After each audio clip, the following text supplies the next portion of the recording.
What is up, guys? I'm coming to you guys today to talk to you about our Tiny Fins project. We've been working with Tiny Fins Survival Swim, which is a super cool company in Springfield, Missouri, they specialize in teaching children from like months old to teenage years to kind of have a safe and respectful relationship with water. They teach them how to swim and be comfortable in water. You know, us being pool builders, we like to see people have a healthy relationship with water, and they have an amazing clientele in school. I mean, they're going to teach at these two swimming pools. They're going to have upwards of 1,200 students a week coming through courses in these swimming pools. So we were really proud to partner with them on this because, they had a bunch of different gunite quotes that we beat by about $80,000 on the overall cost of these pools, even though I believe we took the pool's sanitization and cleaning abilities and ease way beyond what those other people had bid. So, I mean, it would have been even more if we'd have been apples to apples on the equipment. I will have a complete tour video as soon as these pools are up and running. I may even get one of the owners to kind of talk more about what they do because I think it's super cool. They're expanding to Rogers, Arkansas, and maybe Texas in the next year. We're getting ready to build their Arkansas pools, so that one's coming very soon. But anyway, they elected to go with a membrane pool, Reynolds PVC membrane. This is the commercial light blue, same as we did in the retreat apartments and the one that I did a couple weeks ago. You saw a short from the neighborhood pool. It's a very, very pretty light blue with water in it. It looks excellent. But in this video, you can just see me and Marshall and a lot of Amish behind the camera that you won't get to see. But we were all in there all week. It's something I'd been looking forward to for months because I knew it would be the hottest part of the summer, and it's mid-90s almost every day right now. And I was so looking forward to being on an indoor pool and welding in the air conditioning. But little did I know that the $400,000 air conditioning system that's made to dehumidify indoor swimming pool facilities could not be turned on until the water was in the pool. So we just baked in a sauna while we welded this. You see me here putting the lights in. There's tons of video of me doing that, so it's not that interesting. You see Keith pulling it from the other end and kind of watching me to make sure he doesn't yank too hard at the very end and maybe damage the wire. So we put all the lights in. In these pools, there's actually not as many lights, and they're just white as there normally would be in a pool this size. I think there's 3 lights in the big pool and 2 in the small, because those will only be on for security at night, so nobody goes into a dark room and falls in the pool. They don't really need lights during the day. You can see how well lit the buildings are. But I was super impressed by my guys too. We're getting very, very good at training this Reynolds welding system. That's probably Marshall right there, welding the bottom seam, which is one of the things that people have the hardest time learning, is to get that gun angled right so they're not burning the wall, but they're also getting a super good weld. But this was the first pools that we actually had multiple Amish on for the entirety. They've had a very flaky summer, and they're only working part-time. So they're always like one day here, one day there. They had pretty much developed the skills, but they hadn't got to be part of an entire install. So effectively, Marshall and about 4 or 5 Amish did these entire 2 pools in about 5 days, 4.5 days, which I was very impressed with because there's a lot of stairs and benches, and those things are what take a lot of time. You can do the walls and the floors pretty quick and kind of see some of the up close cool little welds that we do. Didn't do any of our really fancy corner edge of stair welds on this one. This pool was done with rounded stairs for the educational part with the little kids and stuff, not having any sharp edges to bump into. But because of that, we couldn't do our little routed edge. Like I said, you see a lot of Marshall doing this because all the other guys welding are Amish, and we really try to keep them out of the camera. But again, this is kind of probably a good time to talk about it. We have a training coming up in September 17th through the 19th. That's ICF pools, and we do a lot of little overview of Reynolds. We get into why we think it's possibly the best business opportunity in pools right now. The ICF game, there's so much growth potential. there are certain finishes that work but are pretty hard to learn, or they do have a failure rate if you're doing them outdoors and the weather just doesn't cooperate perfectly. And those are all really hard variables to control, where Renolit gives us so much forgiveness on the installation side. But I will tell you right now, I'm probably going to do a video here in the next couple weeks. We have some what you'd consider untrained people using more off-brand bargain basement materials. Renolit is kind of the flagship PVC membrane. It's 80 mil. Most of the other ones are 60. And there is a difference. I mean, it's a very distinct difference. I'm going to actually compare and contrast a couple different brands in videos soon. But we've got a guy that's bought a bunch of very cheap membrane in the out of Canada and installed it in a couple pools, and it is so bad that it's brand new. And we've got somebody begging us to put Renolit in their pool and in the fall when they get through the season. And then another one that we just happened to get pictures of that, I mean, it literally looks like a puzzle on the walls. Like somebody, the welds are all visible. They look terrible. It's why we train. It's why we train. That's all I can say. We really try to bring you guys up to speed. You can see this is our seamer. We call it our butt robot because it sounds funny, but it's a butt seaming robot. Looks a lot like a carpet seamer.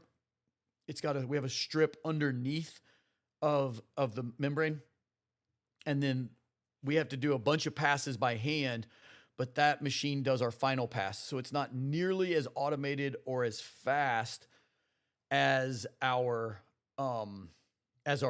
lap robot, the one that does the walls or the floors in a more commercial setting. But the butt robot, the butt seams lay so nice and flush, you don't even feel them when you're walking on them, which most of our higher end customers insist on that. So having that little machine do that for us is pretty great. And there is a learning curve to it. So it's another reason, that we do the Renolit trainings, is that you get to play with those expensive robots before you have one of your own and have to deal with, trying to figure out how to make seams look really, really good on your first project for pay. You don't want to be trying to figure that out on site. So you get 4 days at Renolit training to just melt plastic all day and learn it. See right there, he's just doing what we call our heat tunnel pass. We're just kind of gluing the membrane down to the seamer strip, and that's going to lock all the heat from blowing out and dissipating under the membrane when that plow is running through there. So really basic science, but getting it to look just right, it's very, very tricky to get that. Everything Marshall's doing right there is setting up the final pass with the machine to look good. If you don't get that perfect, you'll see little gaps and you'll see little overlaps that they're not bad, and they're passable, and there's lots of things we can do to make them look better. But if you get it set up just right, it will almost make that seam disappear.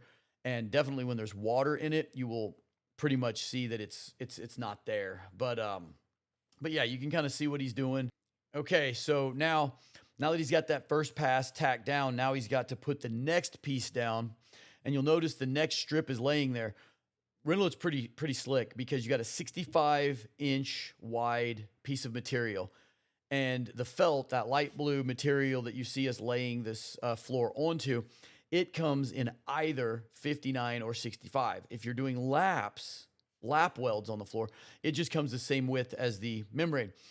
But if you are doing butt seams, the butt strip is 6 inches, so it comes 59 inches. So once you start on layout, you are not cutting pieces. You are laying full pieces of Renolit and then full pieces of felt and then a full butt strip. So you're only cutting things for length, so it lays down really fast.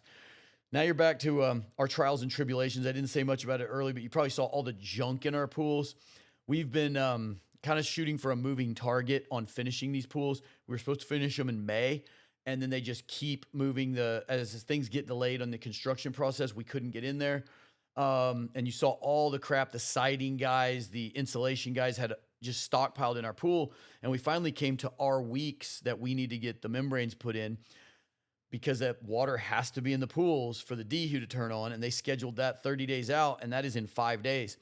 And then at the very last minute, they tell us the water needs to be in it 5 days in advance. So that actually pushes my timeline up 5 days to be filled up.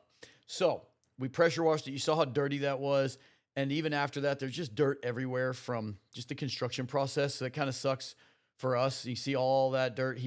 We actually pressure washed it down to the bottom of the pool and vacked it out. And even now, there's still a little bit of dust on the bottom of the pools. I'm actually demoing a commercial cleaning robot in those pools tomorrow on Sunday. I'm just going to go over there and take a swim, video it, so you guys can see how good this particular robot works, if it works. And if it does, I will be bringing you guys a pretty cool little marketing video for those people there. It's an actual commercially based robot instead of residential. I think it just means it's for bigger pools. It can clean longer and faster. I don't think there's anything else over special about it. But hey guys, check it out. We're filling the pool up, and that's pretty exciting. It's always a rewarding day. You see, we were filling up the deep pool, and then we stopped. I actually found a pebble under the membrane in the big pool, and then Marshall was realizing that we hadn't cut out one of our plugs in the skimmer there, and we didn't want to have to do it in the water.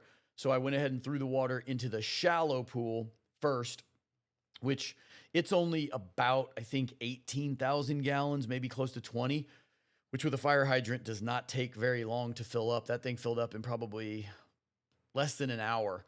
And then we, at that point, I had fixed the pebble, and Marshall had fixed the skimmer, and we flipped the water back over, and it took about another 2 hours to fill the big pool, which I think is 35 or 40,000 gallons. I don't remember. Eric did all that math and has the CYA and everything measured out to get it started up. We will actually be kicking the pumps on Monday as you're seeing this. That's tomorrow.